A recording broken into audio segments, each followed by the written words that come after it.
c'est pour ça que je peux encore dire, même si je ne vois rien, même si je ne sens rien, tu agis, tu n'as.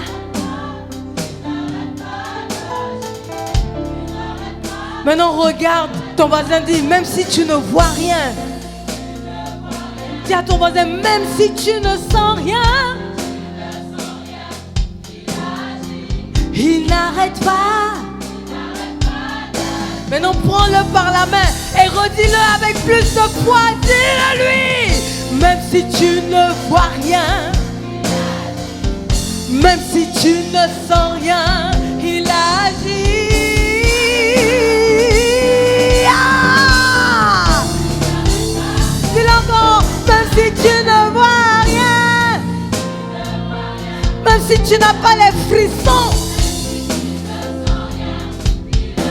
il n'arrête pas d'agir. Il est Dieu, il est Dieu, il est Dieu et il règne en majesté.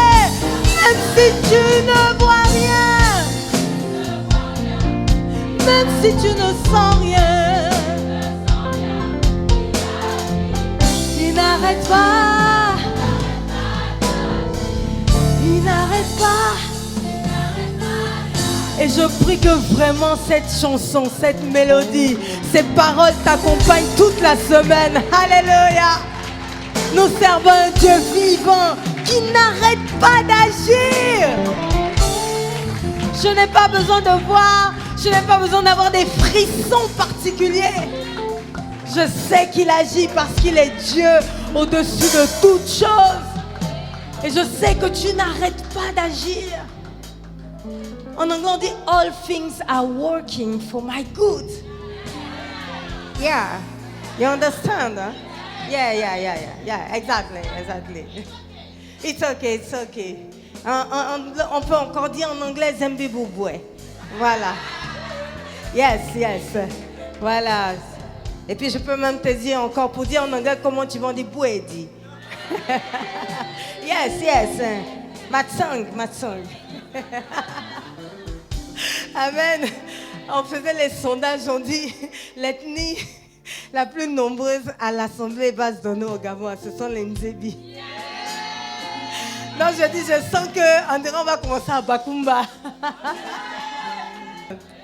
Et donc aujourd'hui on est dans la suite de comment guérir des blessures de l'âme. Alléluia. En tout cas, je bénis le nom du Seigneur pour ta présence, parce que quand je te vois déjà un visage transformé.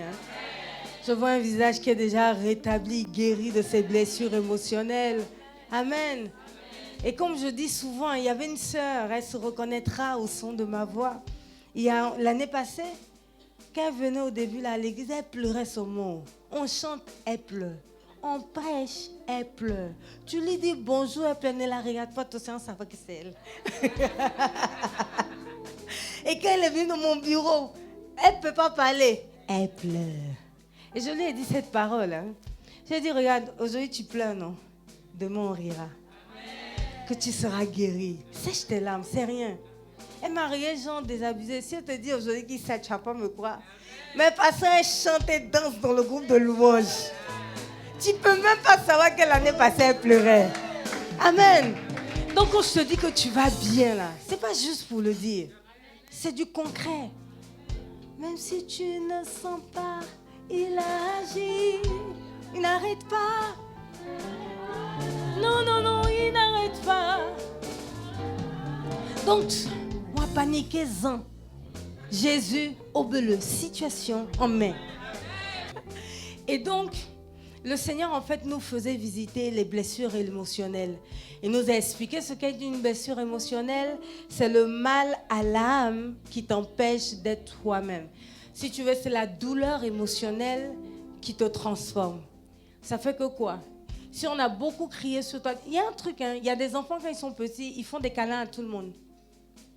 Et donc les parents sont là, non, on n'embrasse pas tout le monde comme ça. Non, maman.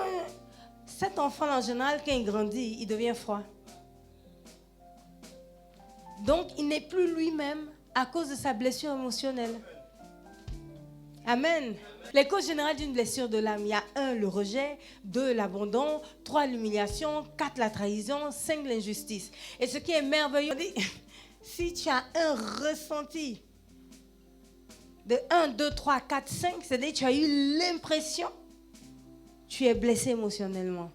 Donc, je t'invite à aller sur notre page YouTube. Tu tapes Église Vase d'honneur Gabon, Vase avec S, pour suivre les 2 enseignements qui ont été précédemment donnés. On a eu le temps de rentrer dans les profondeurs et assurément, tu seras béni. Amen. Maintenant, on continue encore. Grand 3.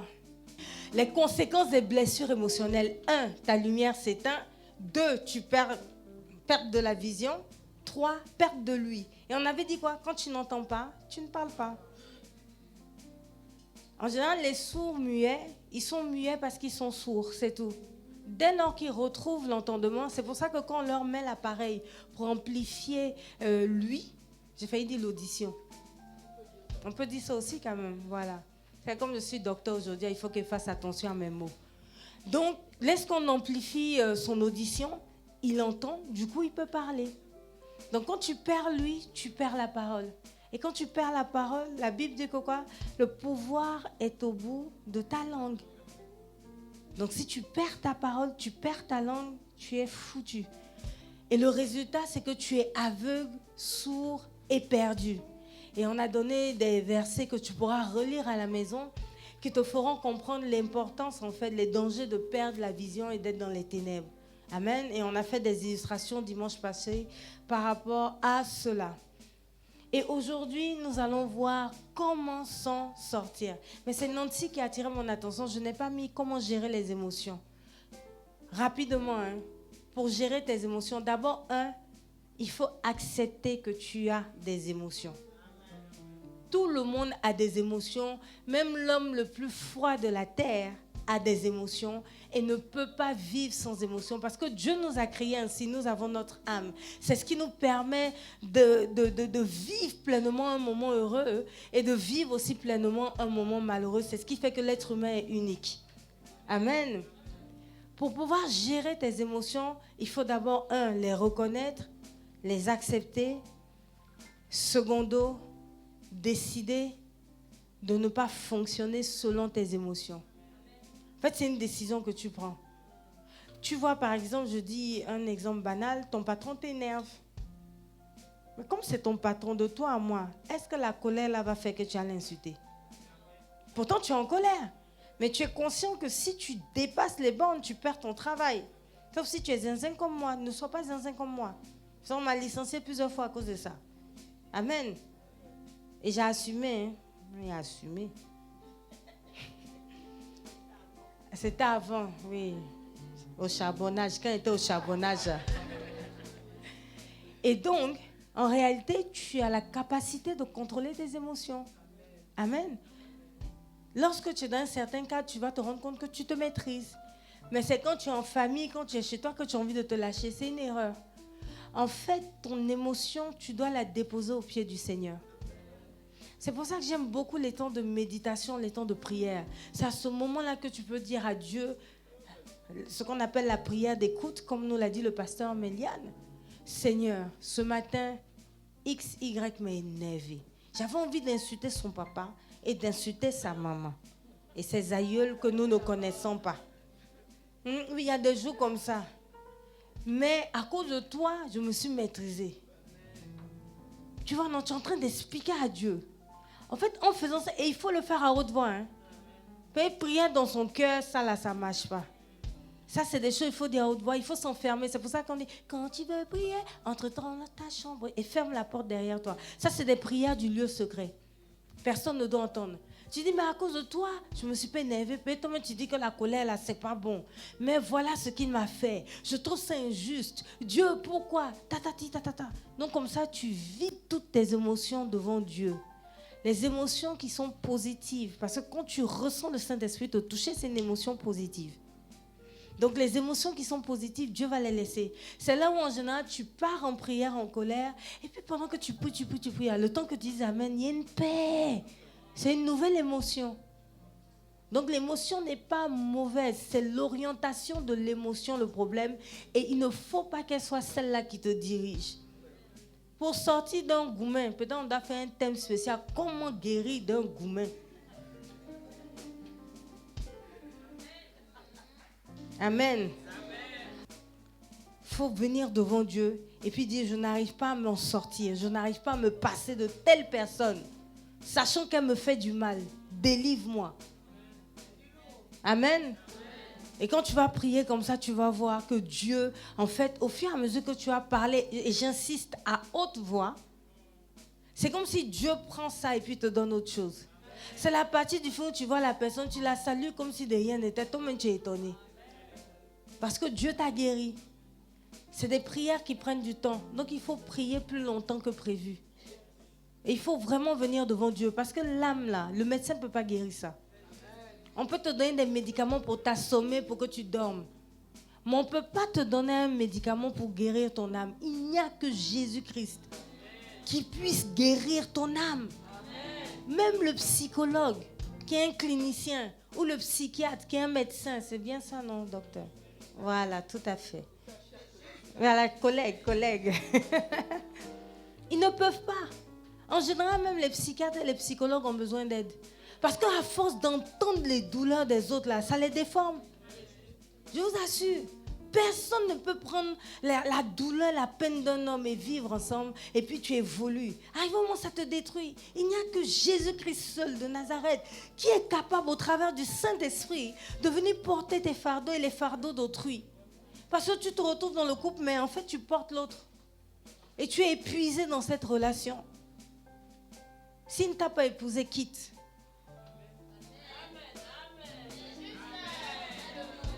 Parce que si tu insistes, tu vas te perdre à tel point que demain, plus personne ne voudra de toi. Parce que tu ne seras plus rien. Il faut penser à ton avenir. Hein? Ce n'est pas parce que ça a raté aujourd'hui que demain doit rater aussi. Il faut te relever, sors de cette relation. Ça détruit ton âme. Tu n'es plus joyeuse. Aujourd'hui, tu sors avec ta famille, tu sors avec tes proches. S'il n'est pas là, tu ne ris pas. Ta vie dépend de lui. En temps, il n'est pas stable. Et tu es derrière. Il faut quitter. Peut-être tu es en train de te tuer. Et quand Dieu va emmener la vraie personne pour toi, hein, elle ne pourra même pas t'identifier puisque tu auras été transformé. Au lieu d'être cette fille joyeuse, là, tu es une fille triste. Il va te fuir. Pense à ton avenir. Pars. Amen.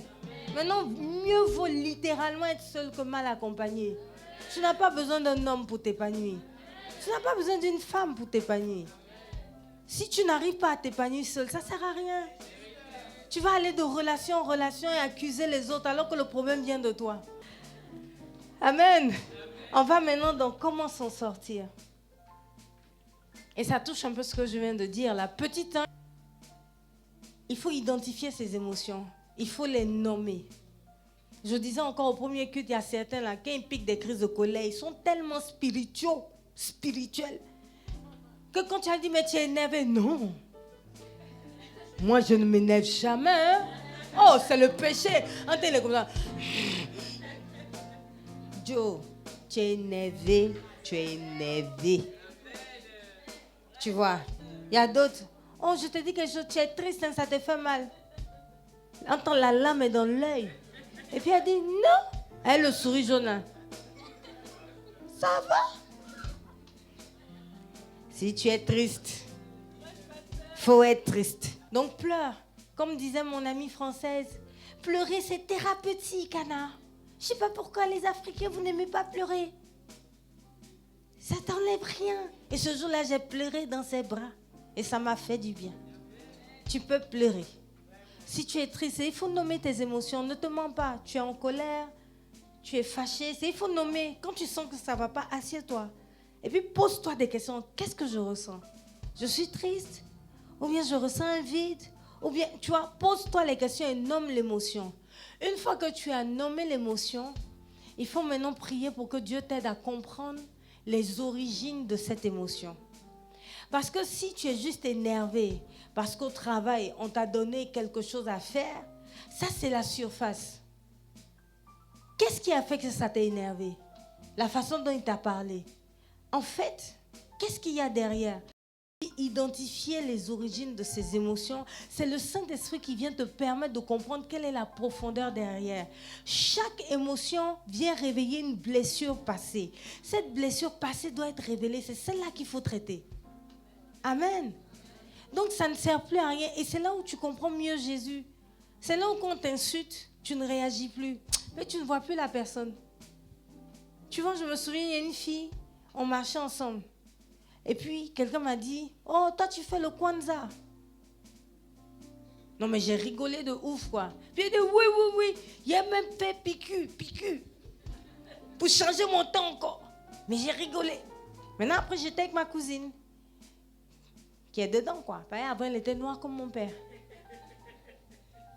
Et devant moi, quelqu'un dit, oh, les gens qui changent leur peur, vous sentez. On était deux. Mais elle s'est énervée. Elle a commencé. Et je lui ai dit, Joe, tu t'es Kwanzaa ou pas?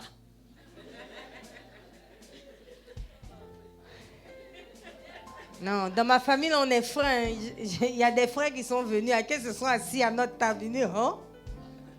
En fait, c'est pas toi qui es comme ça. Même les cousins, ils sont dedans. Et je me suis rendu compte que ça lui a fait mal. Parce que c'était vrai. En fait, il faut que tu comprennes que chaque fois qu'on te fait quelque chose et que ça te fait réagir, c'est parce qu'il y a une vérité derrière. C'est ça le problème. Si on te dit que tu es bête et puis ça te fait mal.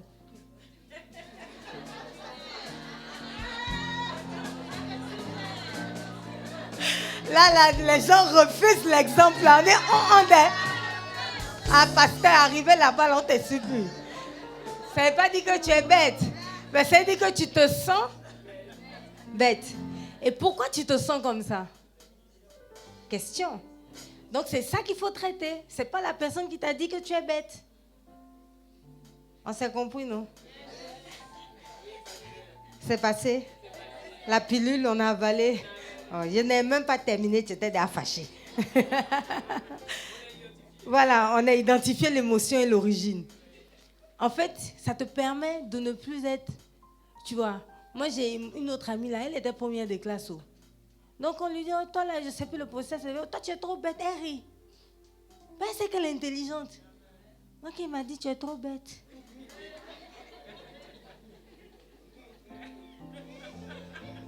Le temps de prière là, c'est, tu vois la partie, est-ce que tu connais bouder le Seigneur?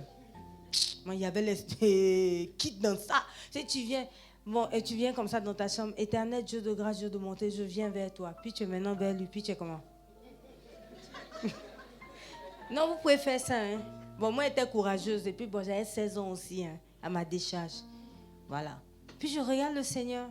Et puis, je regarde. Et puis, il ne prie pas. Il ne chante pas. Il le regarde.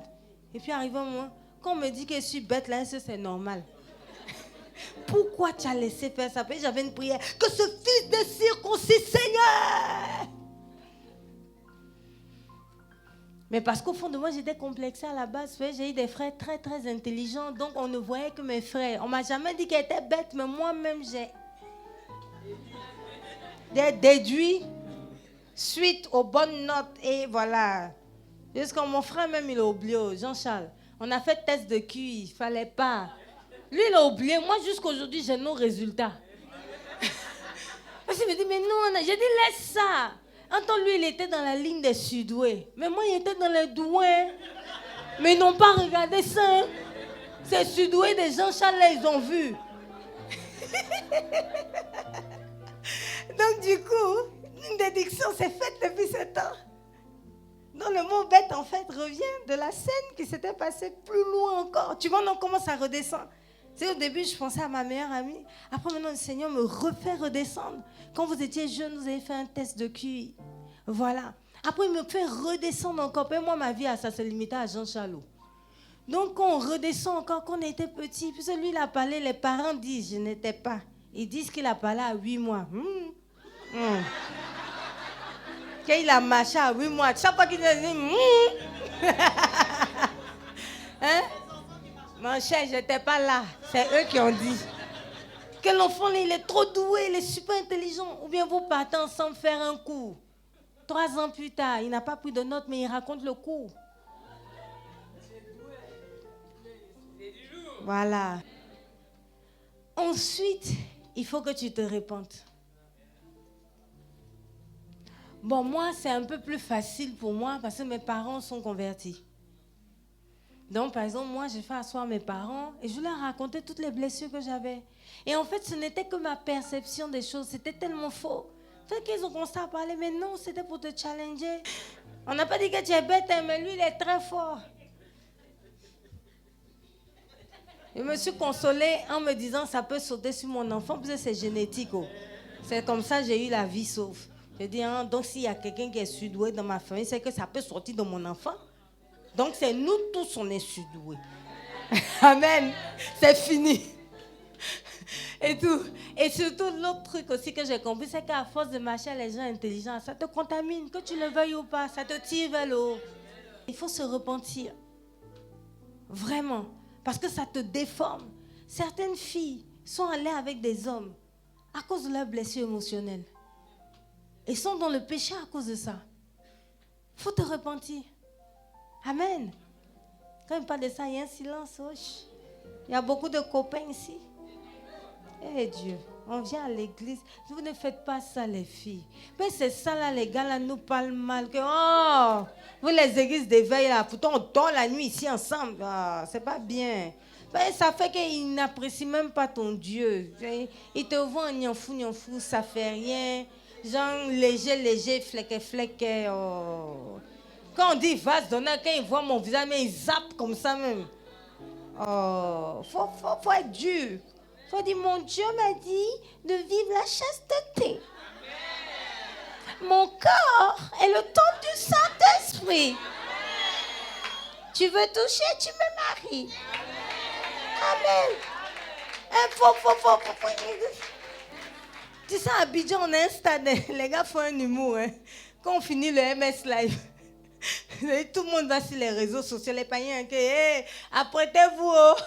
Il y a eu MS Live, elles vont casser vos coups. Ensuite, il faut renoncer à soi-même et être brisé. Et on va prendre, je crois que c'était Ésaïe, non, 57. Ésaïe 57, 15. Tu sais l'avantage quand tu renonces à toi-même et que tu es brisé? Regarde ce qui se passe. Car ainsi parle le Très-Haut, dont la demeure est éternelle et dont le nom est saint. J'habite dans les lieux élevés et dans la sainteté. Mais je suis avec l'homme contrit et humilié, afin de ranimer les esprits humiliés, afin de ranimer les cœurs contrits. Il y a une version qui dit « Je suis avec l'homme brisé et humilié, afin de ranimer les esprits humiliés, afin de ranimer les cœurs brisés. » Il y a une autre version même qui dit « Je suis avec l'homme accablé. » Et humilié, afin de ranimer les esprits humiliés, afin de ranimer les cœurs accablés. En fait, l'avantage, quand tu es dans cette position de brisement, quand tu es dans cette position de blessure émotionnelle qui t'a déformé, c'est que ça attire l'Esprit de Dieu. Il est avantageux pour vous que je m'en aille, afin que fasse place le Saint-Esprit. Il est le On console qui? Faut rire seulement, tu vas voir si Saint-Esprit va venir. Non, je t'embête. Il est aussi la joie, ça fait partie des fruits de l'Esprit. Mais je veux surtout te faire comprendre que la douleur, la tristesse, la peine attirent le consolateur. Maintenant, si tu refuses la consolation, c'est là où on a un souci. Accepte la consolation du Seigneur, qui est la vraie. Il faut se laisser conduire par l'Esprit de Dieu. Quand tu te laisses conduire par l'Esprit de Dieu, qu'est-ce que ça fait? Je parlais encore de Yanono. Notieuse, elle est médecin. Elle est très cultivée. Elle est ordonnée. C'est-à-dire, les chaussures sont rangées par couleur. Les sandales en bas. Les talons montent un peu. Les talons fermés plus haut. Moi, j'estime que le désordre, c'est de l'art. Non, quand tu vois le tout, c'est de l'art. Il faut bien regarder. C'est un tableau de Picasso qui est là. Mais dans ça, il ne faut pas t'amuser pour toucher un truc et je vais savoir. Un désordre organisé. Il faut être fort. On dit, j'ai vu entendu les gens sudoués sont désordonnés. Mais ils ont besoin de ce chaos pour se maintenir. Oh. On laisse pour toi, Dieu. Oh. C'est pour semer dans ma vie. Ou bien dans le désordre. En fait, j'ai des doutes là. Tu sais pourquoi? Pour Yanono, hein? C'est pas pour moi. Il se reconnaît dans le désordre organisé. Il faut toujours ajouter le mot organisé. Voilà. Donc, Tu vois, moi, j'aime pas me prendre au sérieux. C'est peut-être même un défaut. Ça me dit rien même. C'est quand on va, je sors et les gens pensent que c'est eux le pasteur même. Jusqu'à présent, je suis allée à une réunion de pasteurs. Ils sont convaincus qu'ils n'étaient pas à la réunion. On m'écrit même. On dit, mais le pasteur de Vase d'Honneur, tu n'étais pas là. You weren't there. C'est les Ghanéens. You weren't there. I say, yes, this man was preaching. It was at this time. This man was preaching. Avec l'accent ghanéen, s'il te plaît. Parce qu'ils sont convaincus que ce n'est pas moi. En fait, je sais que le jour, il va juste quand il dit, il va venir au bureau ici. C'est quelqu'un qui va me voir, il va dire, oh, it's you. Amen. Et donc, c'est pas grave. Donc, tu imagines, Nono, naturellement, ne peut pas supporter quelqu'un comme Anna. Ça fatigue son esprit. Moi, je n'aime plus lire parce que Jean-Charles a quitté ma vie. Amen. Donc, je suis retournée à ma norme. Elle aime lire. Elle aime se cultiver. Et si tu dis quelque chose, elle va vérifier. Moi, quand tu me dis, si tu vérifies, c'est que tu m'as insulté. Tu vois un peu, non? Pourquoi je te dis, tu ne me crois pas? Toi, tu as dit, Emma. Elle est docteur. Donc, chaque chose se soutient par une thèse, une théorie. Donc, naturellement, on va analyser la thèse et la théorie pour voir si ça se tient dans toutes les circonstances. Logiquement, elle et moi, on ne devrait pas marcher ensemble. Nous sommes des opposés qui se fatiguent. Je disais encore, quand elle vient chez moi, même si elle parle, hein, hey, si la fourchette est là-bas, tu vois, non, pendant qu'elle parle, elle arrange, quoi. C'est naturel. Alléluia. Arrivé un moment ici, c'est chaud, le balai même passe comme lui.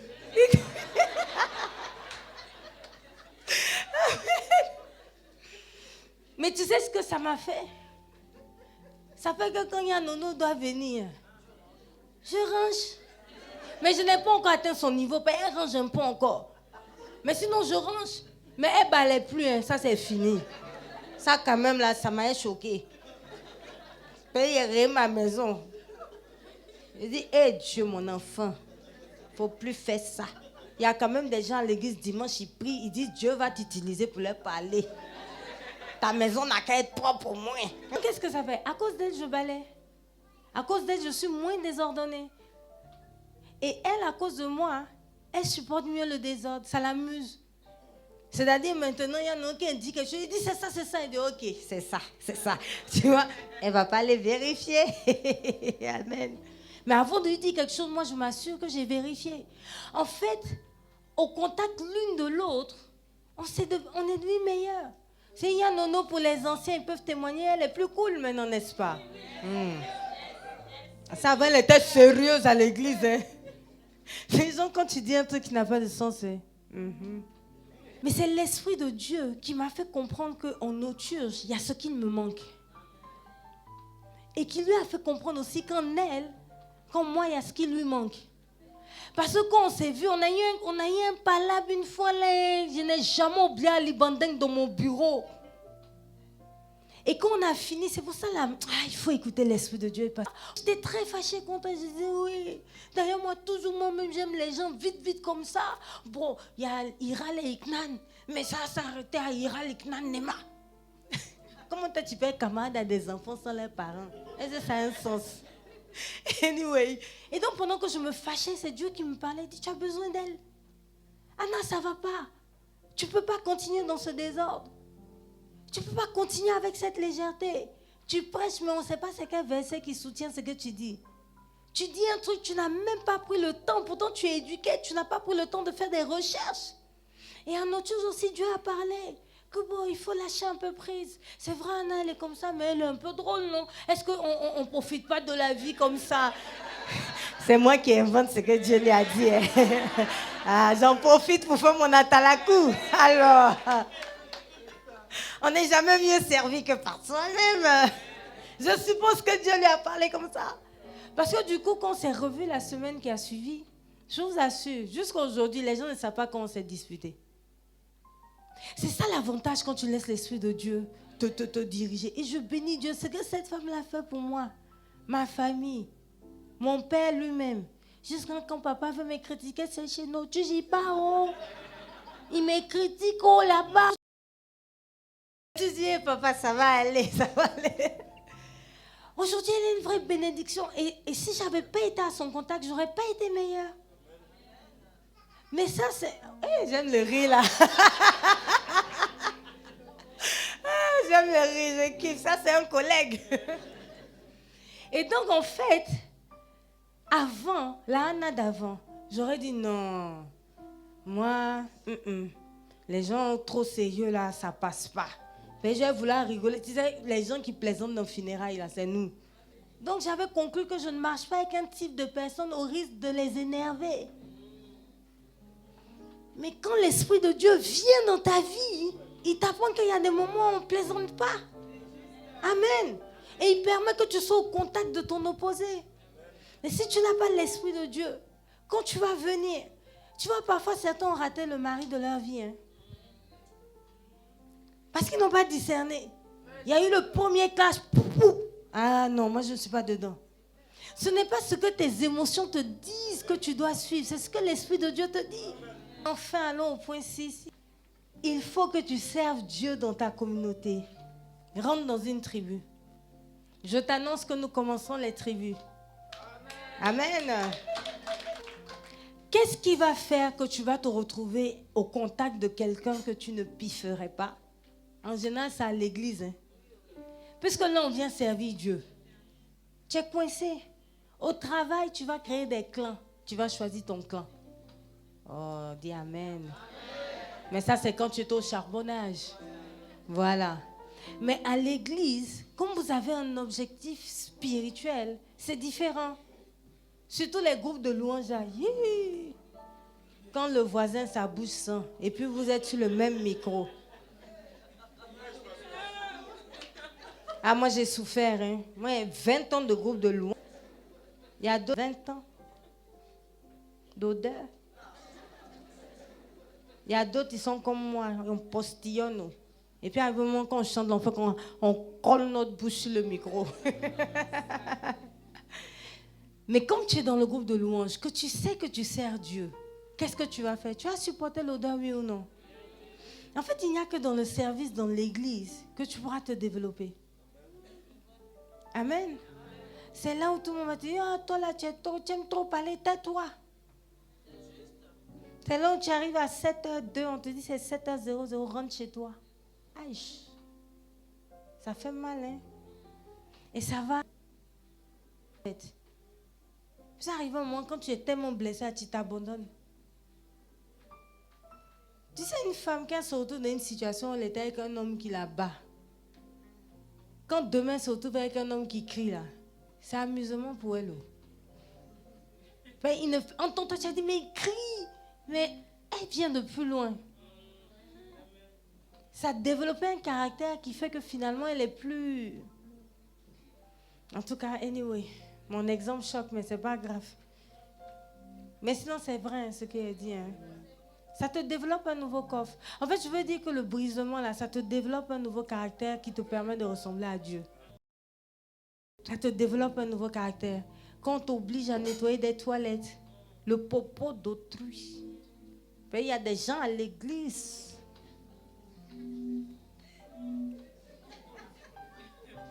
Non. Ici, elle rit parce qu'elles ont déjà nettoyé ce qu'elle dit là. Mais, toi, en ton nom, tu as nettoyé ça? Jamais. Mais le fait que tu sois à l'église et qu'on te contraigne finalement à le faire, et puis on te dit, Dieu te voit. C'est pour Dieu. Tu es coincé. Et tu vas le faire. Mais en le faisant là, il y a quelque chose que Dieu retire de toi. L'orgueil. L'indiscipline. On ne peut pas te parler. Tu seras obligé. Mais quand tu ne fais pas, on va appeler le pasteur. Frère, comment tu vas? J'ai dimanche passé. Tu ne veux pas l'appliquer aujourd'hui? Ça te contraint. Parce qu'il faut que tu sois dans une situation de contrainte. C'est là où on va te dire, là, c'est pas bon. Là, c'est pas bon. Même si tu n'écoutes pas, quand tu vas te cogner la tête, au moins tu vas te dire, ils avaient raison. Ça te fait gagner en temps de main. Tu veux écouter. Amen. Ok, alléluia. L'homme est constitué de 3 parties. Le corps, l'âme, les émotions Et puis on est un esprit en nous. On a l'esprit de Dieu en nous, ce qui fait de nous des dieux avec petit d. Parce que la Bible dit quoi? Qu'il a pris la poussière, la boue, dans certaines versions, en tout cas, c'est qu'il a pris quelque chose dans la terre. Il a formé l'homme et puis il a soufflé dedans.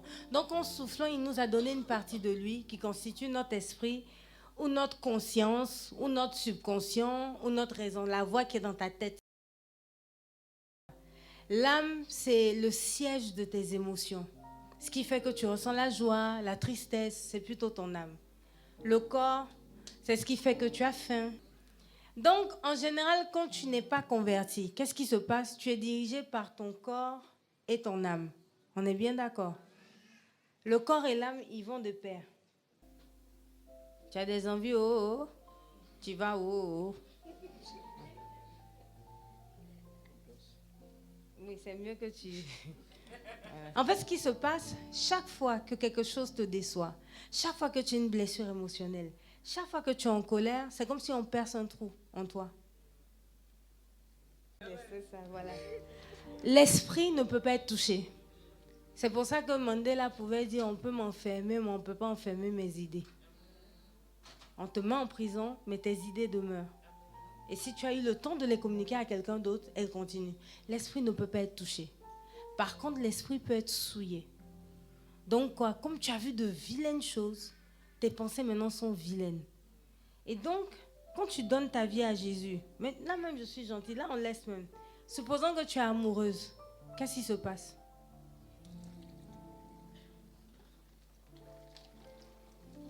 Voilà l'amour qu'on te donne là. Qu'est-ce que ça fait? C'est là où tu es là. Je ne me sens pas aimée.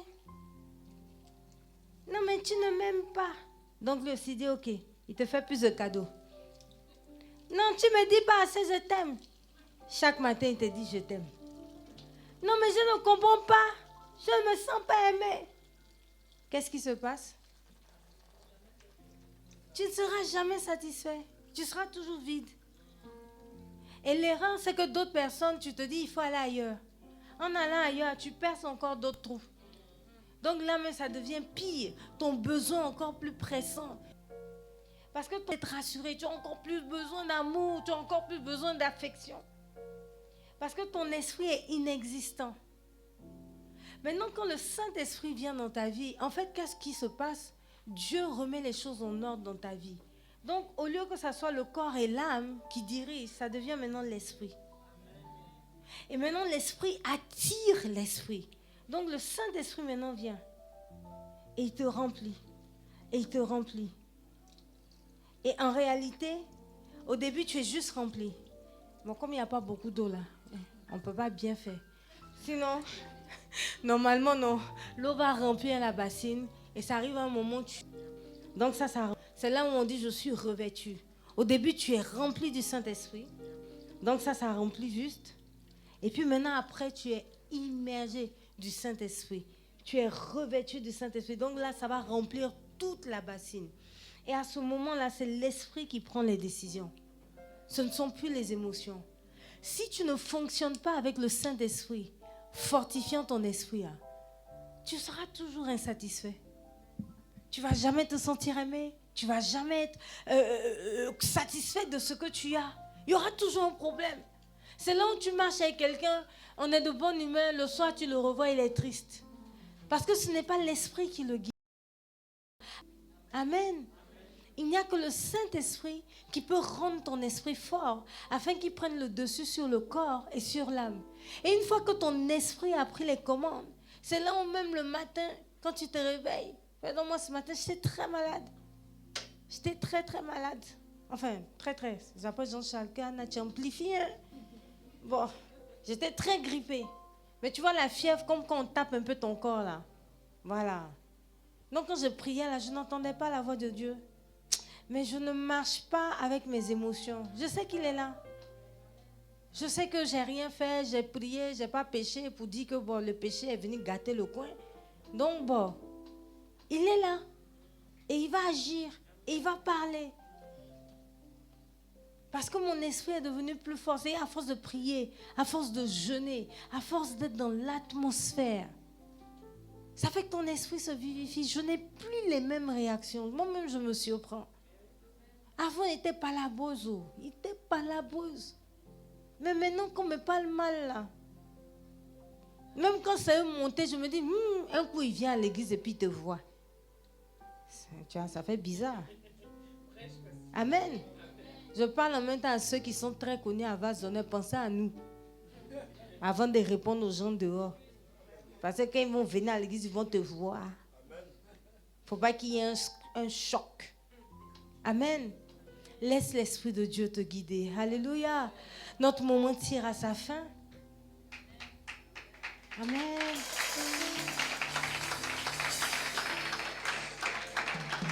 Et ainsi s'achève la saison des blessures de l'âme.